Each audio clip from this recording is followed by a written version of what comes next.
आज हम आपको बताएंगे, तो वीडियो को अंत तक जरूर देखें। लेकिन वीडियो को शुरू करने से पहले जय श्री कृष्ण कमेंट करना बिल्कुल मत भूलिएगा।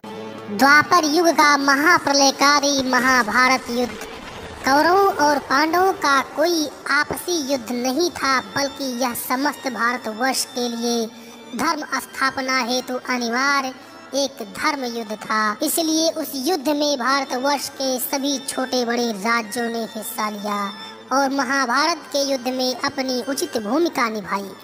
महाभारत काल के लगभग हर राजा ने युद्ध में हिस्सा लिया और उन्होंने अपने विचारों के अंतर्गत अपने अपने पक्ष को चुन लिया।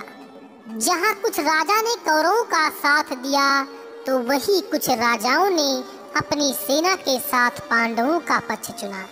इसलिए महाभारत युद्ध से पहले दोनों पक्ष अपनी सेनाओं को मजबूत करने में लग गए। इसी कड़ी में अयोध्या के राजा बृहद्बल ने भी कौरवों का ही पक्ष चुना। उन्होंने अपनी सेना के साथ युद्ध में कौरवों का साथ दिया और फिर उनका सामना हुआ महावीर पांडवों से। अयोध्या के राजा बृहद्बल महाभारत काल के एक श्रेष्ठ राजा थे। उनकी गिनती भी महाभारत के वीर योद्धाओं में होती थी। बृहद्बल हर प्रकार की युद्ध विद्या में माहिर थे। बृहद्बल के पिता विश्रुतावंत एक धार्मिक राजा थे, अतः अपने पिता के बताए मार्ग पर चलकर बृहद्बल ने भी अनेकों कार्य किए तथा दुष्टों का संहार भी किया।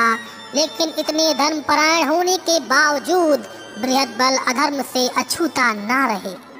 महाभारत के युद्ध में उन्होंने कौरवों का साथ देकर एक बहुत बड़ा अधर्म किया था, लेकिन इसके पीछे भी उनका एक बहुत बड़ा कारण था। बृहद्बल वह सूर्यवंशीय क्षत्रिय थे जिनके वंश को भारत का सबसे प्राचीन और सत्यवादी वंश माना जाता है। वही वंश था जिसमें भगीरथ जैसे वीर राजा उत्पन्न हुए थे, जिन्होंने अपनी तपस्या के बल पर गंगा को स्वर्ग से धरती पर आने के लिए विवश कर दिया था। रघु और इक्ष्वाकु जैसे महापराक्रमी राजा भी इसी वंश की देन है। इस प्रकार बृहद्बल का वंश धर्मवादियों से भरा हुआ था।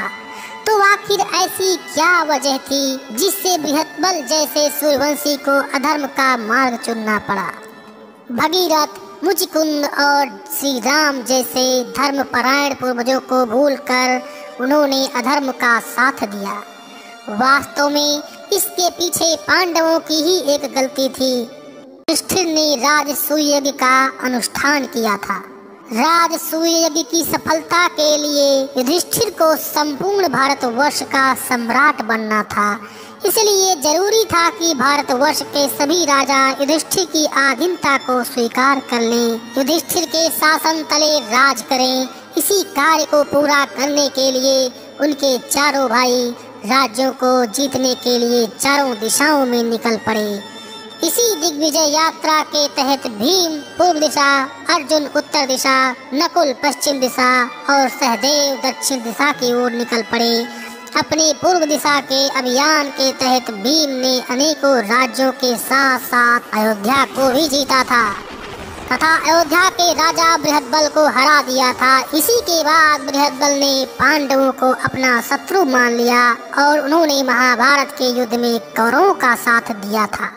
बृहद्बल श्री राम के ज्येष्ठ पुत्र कुश के वंश में श्री राम के 32वीं पीढ़ी में जन्मे थे, जो महाभारत युद्ध के 13वें दिन अभिमन्यु के हाथों वीर गति को प्राप्त हुए।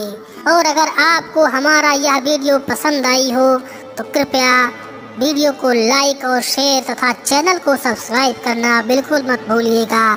लेते हैं आपसे इजाजत, मिलेंगे फिर ऐसे ही खास जानकारी के साथ। तब तक के लिए दें इजाजत। जय श्री राम।